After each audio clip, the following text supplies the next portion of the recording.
Vamos para a sequência da nossa última palestra da noite e encerramento do nosso evento do primeiro Simpósio de Turismo de Barra.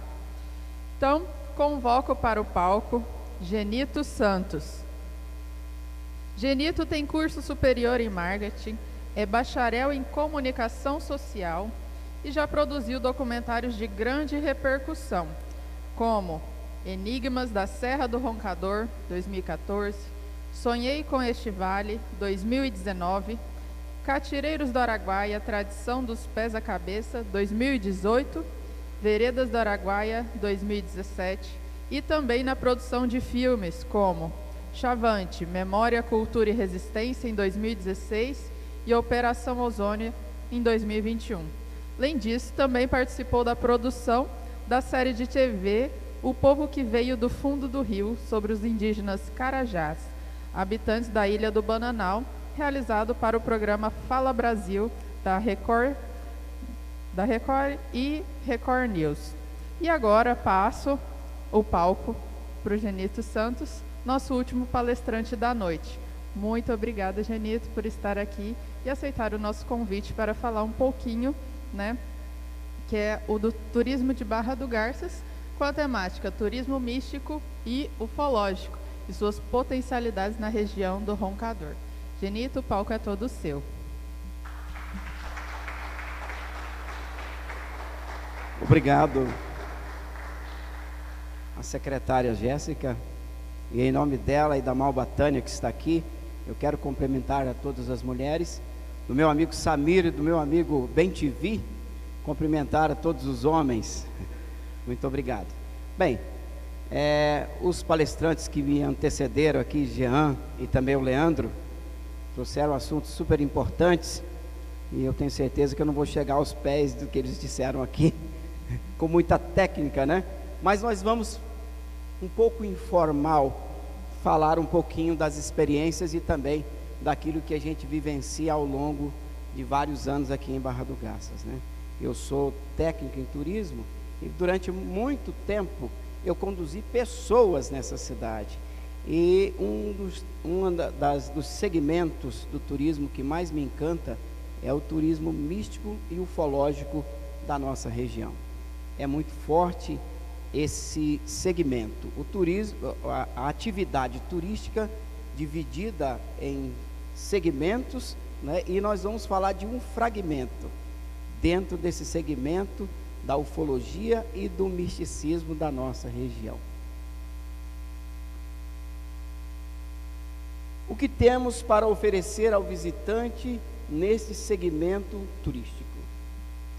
Bem, no segmento do turismo místico, nós temos um dos melhores cenários, eu posso dizer assim, do Brasil, e um dos lugares que atrai um grande número de buscadores por conta do misticismo daquela região, que é a Serra do Roncador.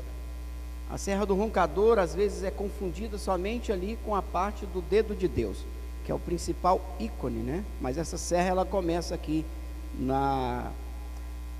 entre os estados de Goiás e Mato Grosso e segue até a Serra do Cachimbo no Pará.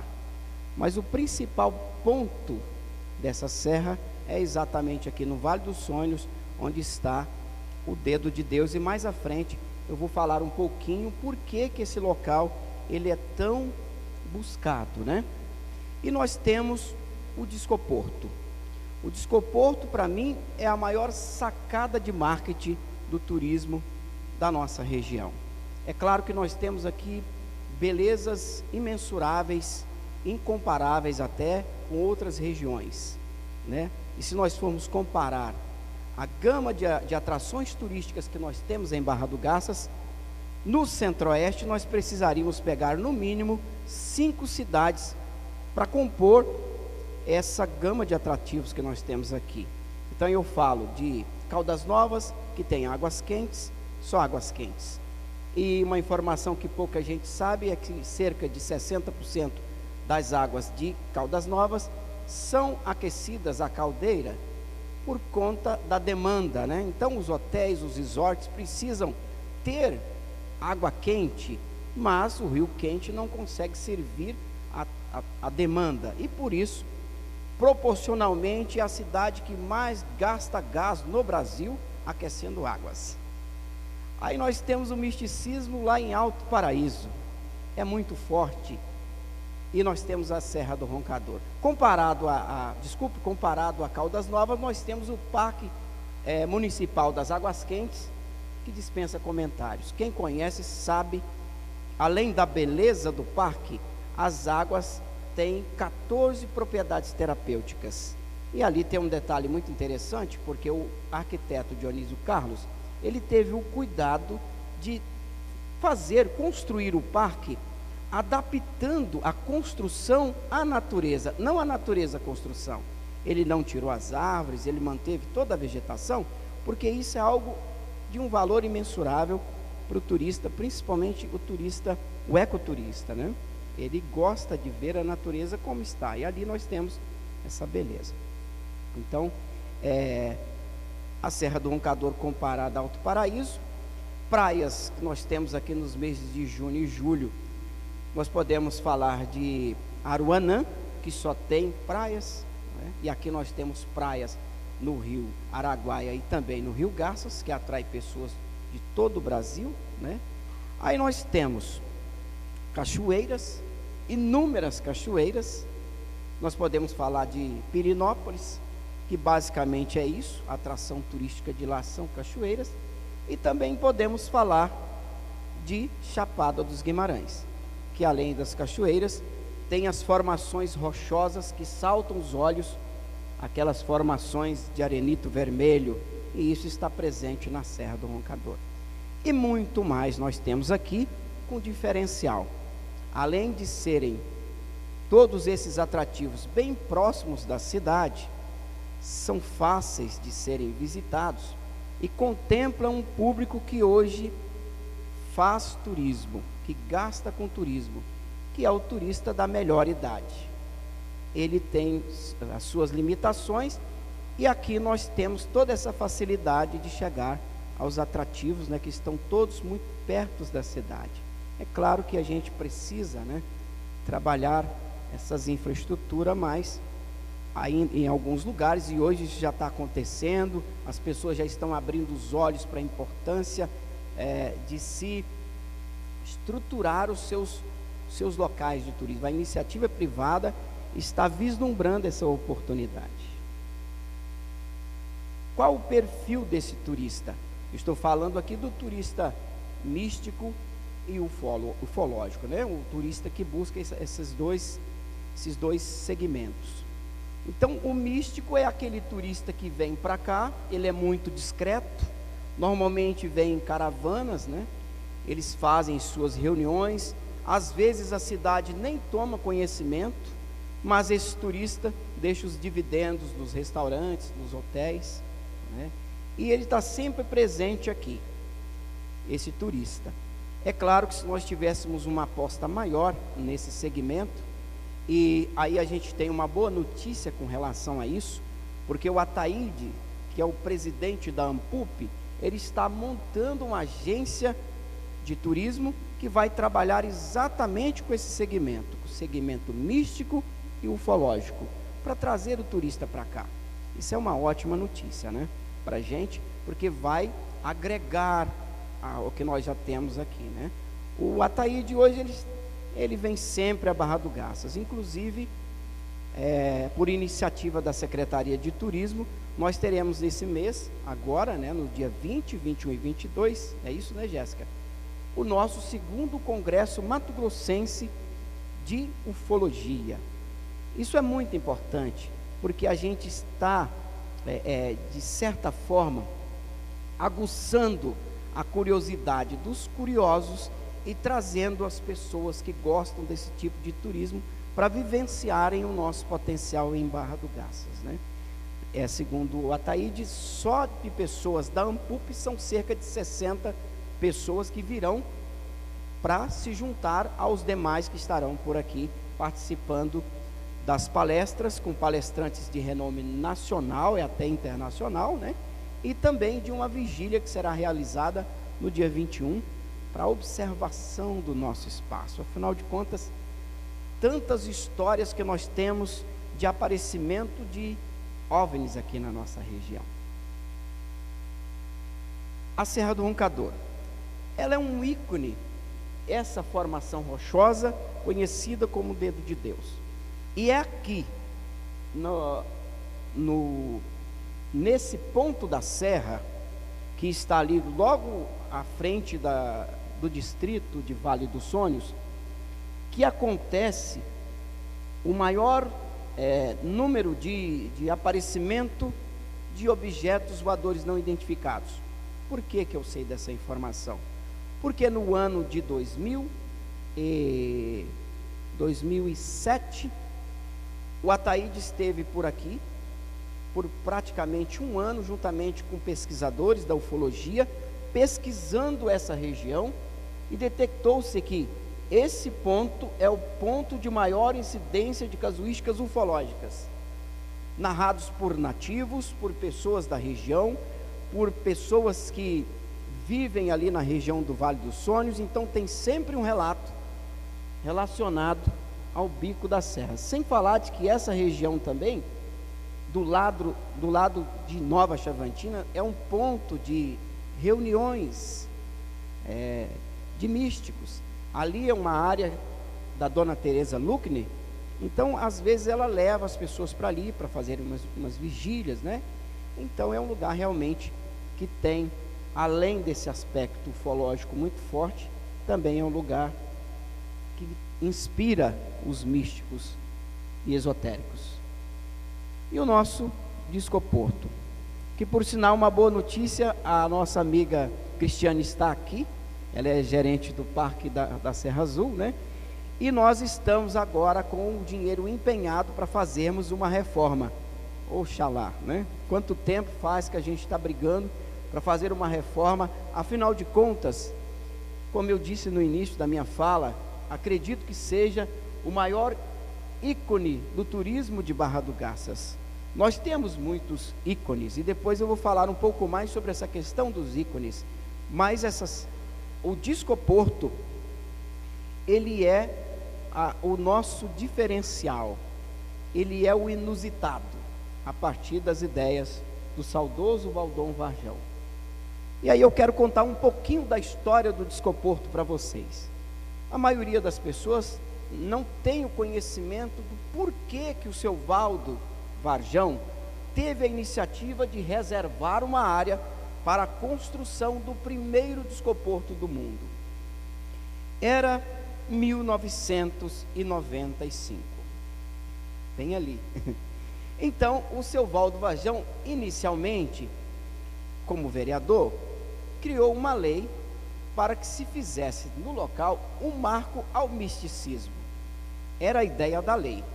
Mas um jornalista desinformado, que não sentou direito na cadeira da instituição, saiu por aí perguntando para as pessoas. Ele veio aqui para fazer uma matéria sobre a temporada de praia, e as pessoas começaram a dizer: olha, tem um vereador louco que está querendo pegar o dinheiro do povo para fazer um aeroporto para discos voadores. Isso é um absurdo. O cara se convenceu e foi embora para Goiânia. Ele trabalhava no jornal O Popular e deu uma página inteira para a notícia. O tema era o seguinte: vereador louco usa dinheiro público para construir um aeroporto para discos voadores. Quando chegou até seu Valdo, na casa do seu Valdo, a Malba testemunha disso, pode dizer que é verdade. O seu Valdo tinha umas cadeiras de balanço, que todo mundo que chegava lá, sentava ali, se balançava, né, ficava ali, enquanto escutava as histórias do seu Valdo. E eu era o discípulo de Varjão, porque antes de ser jornalista, eu sou artista plástico. Então tudo que o seu Valdo queria que fizesse, eu estava ali para fazer. E ali estava o Paulo Roberto, que era o apresentador da televisão na época, vários amigos, o Hugo Walter, o Chocolate. E aí chegou a notícia, aquela coisa, escândalo, né? Eles falaram: o seu Valdo, o senhor tem que processar esse povo aí, olha que mentira, olha que coisa louca. Ele: não, olha, falem mal, falem bem, mas falem de nós. Eu não tenho nada a perder. Nessa época, em 1995, eu não me encontrava em Barra do Garças, eu estava em Cuiabá, na Unic, estudando psicologia. E o Ataíde Ferreira era meu colega de classe. Agora vocês imaginam, na hora que falava Varjão, vinha todo mundo em cima de mim. E aí, como é que faz? Como é que é lá? Tem mesmo essas coisas? Aí eu dizia, olha, eu não vou responder, eu sou suspeita. Vocês estão falando do meu pai. Eu só posso garantir que louco ele não é. Agora, se tem ou se não tem, vocês vão lá e vão descobrir. Porque eu não vou dizer nada. Eu acredito que o fruto desse sonho é o que nós estamos colhendo aqui nessa noite. Muito obrigada.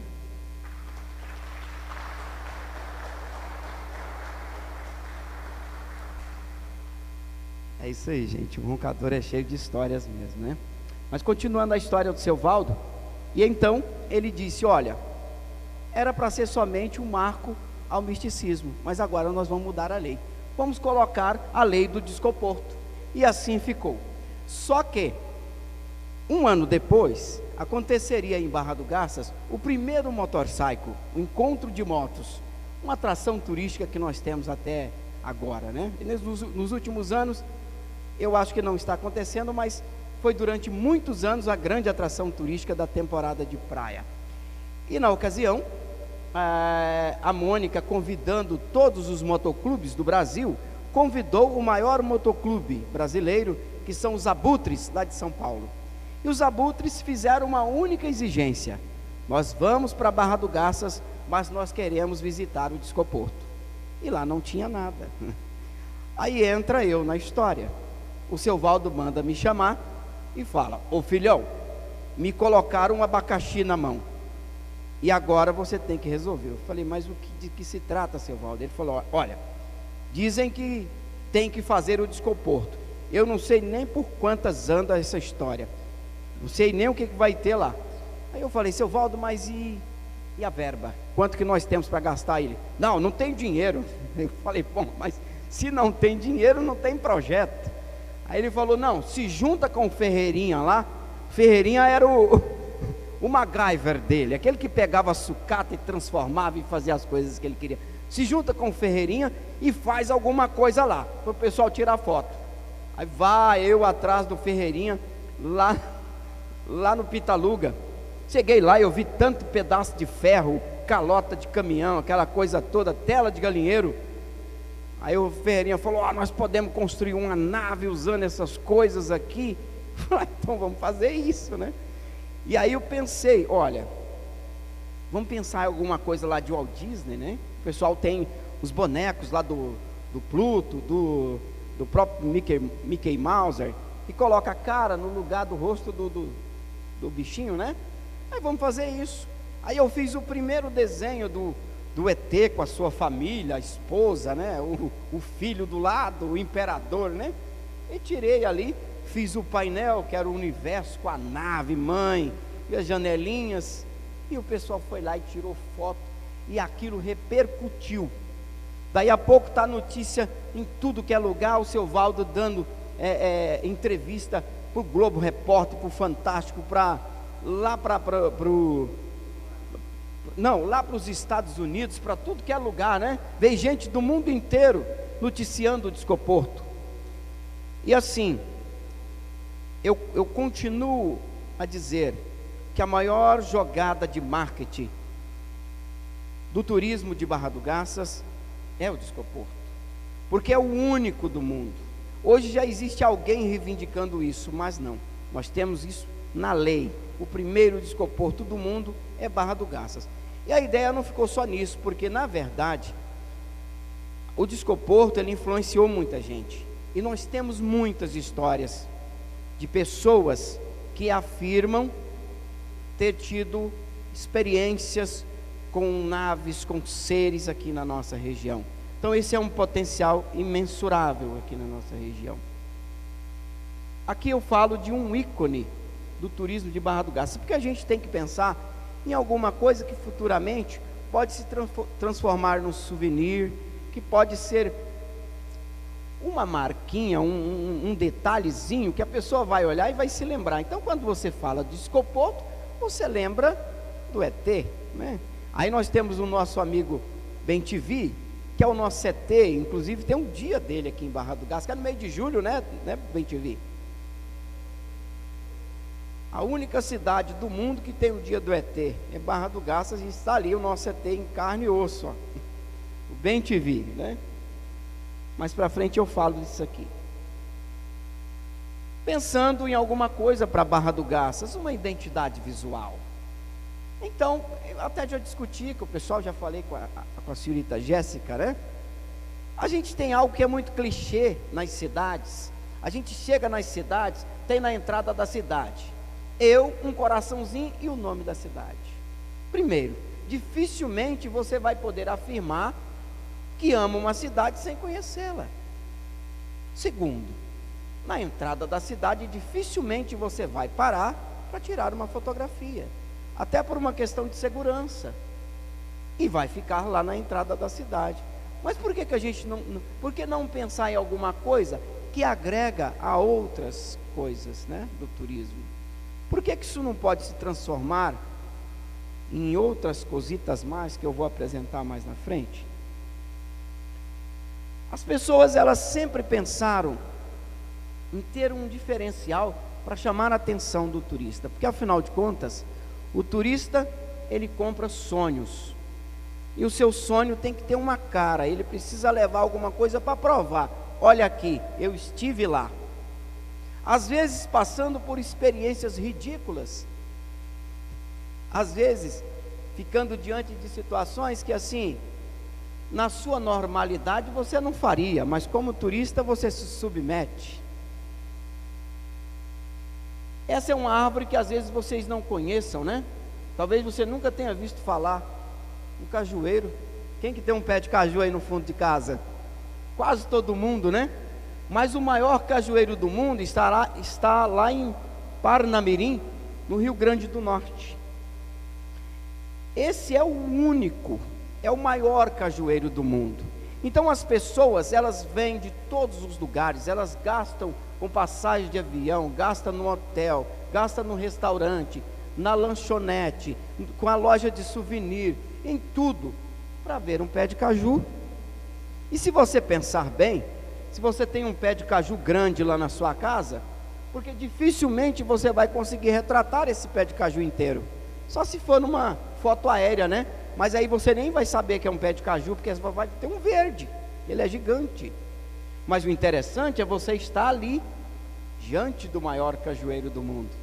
Aí, para tornar a atração mais interessante, e para você marcar, dizer, não, eu estive lá, eles inventaram, olha aí, um cajuzão que você coloca a carinha e tira foto no caju, para você dizer, não, eu estive lá, em Parnamirim, e visitei o maior pé de caju do mundo. Ou então, quem sabe se submeter a isso aí. Ilha dos Doces, Porto Seguro. Na verdade, essa atração turística, ela está lá em Cabralha, que é chamado de berço da civilização brasileira, lá em Porto Seguro. Você vai para Cabralha e você vai até a Ilha dos Doces. Chega lá, você tem uma série de doces para você degustar. E aí tem em meio àqueles doces, um doce que é afrodisíaco. Você vai aumentar a sua potência. Eu comi e não senti nada, mas eles disseram que sim. E aí vai você colocar uma sunga, fazer a fila para tomar um banho numa piscina medicinal, que tem propriedades medicinais. Eles falam que são medicinais, né? Mas na verdade tem uma caatinga tão forte que cheira merda, literalmente dizendo. E eu perguntando para o guia de turismo, cara, tem alguma coisa aqui? Ele, isso é coisa. Mas para tornar a atração mais interessante, você vai lá, você faz inclusive uma dancinha, todo lambuzado de lama, olha que coisa ridícula. Tira sua foto e aí você conhece o monstro da lama, monstro de lama. Você está lá, de repente sai o cara do meio da lama. Sabe quanto você gastou? 70 pau para tomar um banho naquela lama, que depois fica mais de uma semana aquela fedentina no seu corpo, difícil de sair. Nas unhas então nem se fala, né? Fica tudo preto assim, ó. É uma atração turística e é diferenciada, né? Porque aí você tira aquela foto linda, você todo lambuzado. Olha, mãe, onde eu estou aqui em Cabralha, tomando banho de lama medicinal. Olha aqui, o poeta Carlos Drummond de Andrade está lá no calçadão da praia de Copacabana, do Rio de Janeiro. Quem já esteve lá? Alguém aqui já esteve lá? Aqui, ó. Olha, só aqui, 1, 2, 3, 4, 5, 6, 7 pessoas para tirar uma foto do lado do Carlos Drummond de Andrade, solitário, olhando para o lado. Aí você senta e começa a ouvir as poesias, ele contando para você no imaginário as suas poesias, e você dialogando. Mesmo quem nunca leu Carlos Drummond de Andrade, nunca ouviu uma poesia, está ali pagando de, nossa, eu estive com ele, tirou a foto. Mas interessante dessa foto, que ele está virado de costa para o mar, e lá atrás você está vendo os morros do Rio de Janeiro, que são características, né? Aquela formação de morro do Rio de Janeiro, são inconfundíveis. Isso é proposital, porque se eles tivessem colocado o Carlos Drummond de Andrade virado ao contrário, você tiraria a foto dos prédios, não identificaria a paisagem. Olha só que sacada interessante, né, gente? O ícone, exatamente aquilo que eu disse para vocês. Por que que tomam banho de lama? Por que que tem o Carlos Drummond de Andrade lá na calçada? Por que que tem um pé de caju? Porque são coisas que marcam. São coisas que marcam. Se eu colocar Barra do Garças, a cachoeira é bonito, mas tem muita cachoeira por aí. Se eu colocar as Águas Quentes, é super interessante. Mas quantos clubes nós temos pelo Brasil, né? Que tem uma beleza também muito grande, arquitetura e tudo mais. Quantas serras, quantas formações rochosas nós temos, né? Mas se você colocar o ETzinho, acompanhado, é claro, do Disco Porto, aí é único, né? E como que a gente poderia apostar numa ideia dessa? Quem sabe a gente usar essa ideia para fazer as coisas para as pessoas levarem não só a foto da cidade, porque você imagina tirar a foto aqui no Porto do Baé. Para quem conhece Barra do Garças sabe que é aqui, mas quem está lá do outro lado do mundo, em outras cidades, nem imagina onde você esteve. Mas se você provocar isso, a pessoa levar alguma coisa com o nome, né? O nome da cidade, que pode estar ali na própria logomarca, que pode se transformar no totem, e não precisa ser na entrada da cidade, pode ser dentro da cidade, em cada ponto turístico. O coração sendo uma moldura para a foto de cada ponto turístico. Se você está na Água Quente, a foto é da Água Quente. Se você está lá no Recanto da Serra, a foto é de lá. Se você está no Araguaia, está ali o Encontro das Águas. Essa logomarca, ela é moldável. Ela não precisa ser vertical, ela pode ser horizontal. O coração pode mudar de lugar. E tem um motivo por isso, porque nós estamos no coração do Brasil, geograficamente falando. E quando você fala de coração, você fala de emoção. Quem vai para a natureza, que vivencia essas belezas, se emociona. Então, o coração do Brasil bate mais forte aqui. Por que não, né? Dizer, está lá o nosso Cristo Redentor, de onde você tem uma visão das 3 cidades e do rio Araguaia. O porta-trecos, né? Para você colocar, e o ETzinho lá. São ideias. Um totem, como eu disse para vocês, que pode ser aplicado em vários lugares. E aqui uma frase para a gente pensar, né? Não é o destino onde você chega que importa, mas as memórias que você cria ao longo do caminho. Essa frase não é minha, mas não tinha assinatura. Encontrei num monte de frases lá na internet e achei interessante. É exatamente isso. A gente, quando vai fazer turismo, nós trazemos uma memória do lugar, às vezes só na mente, mas por que não trazer isso, né, materializado numa fotografia, para você mostrar para as outras pessoas, para você influenciar? Porque quando uma pessoa vem e gosta do lugar, ela vai falar para muita gente, né? E aí tem uma coisa muito importante, porque eu estou vendo aqui várias pessoas que fizeram aí o curso de condutor de turismo, né? E eu conversava ontem com o meu amigo Jean, e anteontem, aliás, e também estava lá o Ataíde e outras pessoas. Falava, olha, isso que é interessante no turismo, cada um conhecer um segmento, cada um saber bem sobre aquele segmento, porque engana-se quem pensa que o turista chega aqui e não saiba do chão que está pisando. Às vezes ele sabe mais do que a gente, porque ele já pesquisou, olha, eu estou indo para o Roncador, e ele já sabe tudo do Roncador.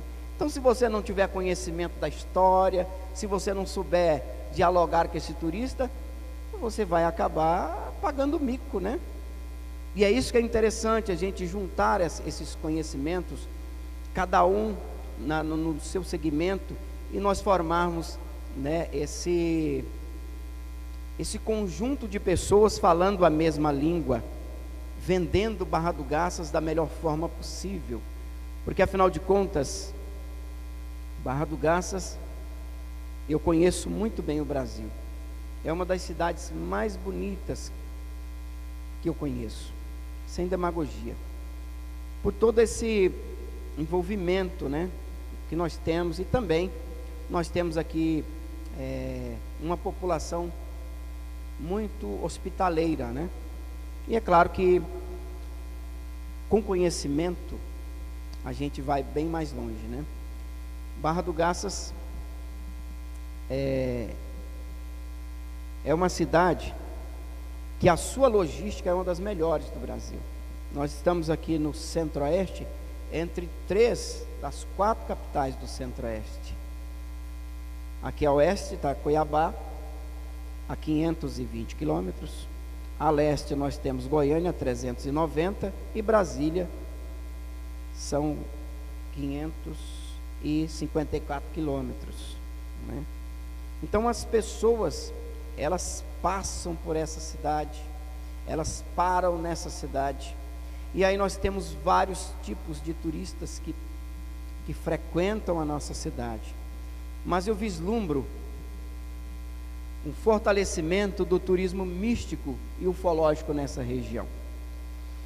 Muitas coisas estão acontecendo, como eu disse para vocês, nós teremos aí esse encontro de pessoas interessadas no assunto de ufologia, e aí vem para palestrar em Barra do Garças o diretor da revista UFO, que é o Gevaert, o Fred Mersch, que é o apresentador do De Carona com os OVNIs no History Channel, e ele tem pretensão de retornar aqui no mês de setembro para fazer uma série.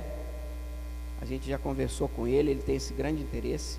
Tem o Ataíde Ferreira, que é o presidente da Associação Mato Grossense de Pesquisas Ufológicas e Psíquicas, e que quer também agregar, né, com o turismo de Barra do Garças nessa vertente do turismo ufológico e místico. Então a gente tem as oportunidades, nós temos os lugares, nós temos tudo para dar certo. É claro, todos nós temos que abraçar essa causa, todos nós temos que pensarmos conjuntamente, porque se tivermos essa ideia de monopólio, não vai dar certo. Eu conversava com alguns amigos esses dias aí, e teve um que chegou a dizer para mim assim: olha, eu assinei um contrato com fulano de tal. Como que é o seu nome, irmão? Jales, a gente conversava sobre isso, né? Assinei um contrato ali de exclusividade por 6 meses com um local tal. Eu não vou dizer quem é. Isso é um absurdo no turismo. Não tem exclusividade. É todo mundo para fazer para todos, né? E quando todo mundo se junta, as coisas dão certo. É assim que a gente viu lá em Bonito, Eu terminei meu curso técnico lá em Bonito, não como um turista, mas como alguém que olhava como tudo aconteceu lá, né? E hoje é um ícone do ecoturismo nacional. E lá é assim. Na época que eu estive lá, eram 80 guias de turismo, credenciados pela Embratur, guias bilíngue e tal, né? E eles não trabalhavam para a agência A, B ou C. Todos trabalhavam conjuntamente por meio do voucher. E todo mundo ganha. Então hoje Bonito ele tem lá mais de 70% do seu potencial explorado. Mais de 60% da população vive diretamente da renda do turismo, indiretamente praticamente o resto da população. Mas a criança sabe que o peixe no córrego, ele tem bem mais valor do que ele na panela. Que a orquídea na árvore, ela vai atrair muito mais atenção e vai trazer muito mais renda do que ela lá no vaso da mamãe. Existe essa educação lá hoje. E é algo que nós temos também que começar a colocar para Barra do Garças, né? Esses valores que nós temos. Assim como o Jean, que foi o primeiro palestrante, falava de detalhes, né? Como o Astiasca chavante, que é um peixe endêmico lá da serra. Olha que coisa maravilhosa de você estar caminhando numa trilha e dizer, olha, está vendo aquele peixinho dourado lá? Só existe aqui. O turista adora isso, adora essas coisas. E se nós tivermos, por exemplo, lá no Discoporto, e contarmos as histórias do Discoporto, das nossas aparições de luzes, desse vislumbre que tem aqui na região, com certeza, quem vier com esse objetivo, vai sair daqui satisfeito. É isso que eu tinha para vocês nessa noite. Eu agradeço a cada um que aqui está, né? E a gente está aqui, viu, Jéssica, para contribuir, para juntar forças. Eu vendo assim como é importante, né? A gente se juntar para fazer algo em comum, né? E é isso. A gente quer que Barra do Garças cresça e apareça no cenário do turismo nacional e internacional. Muito obrigado a todos.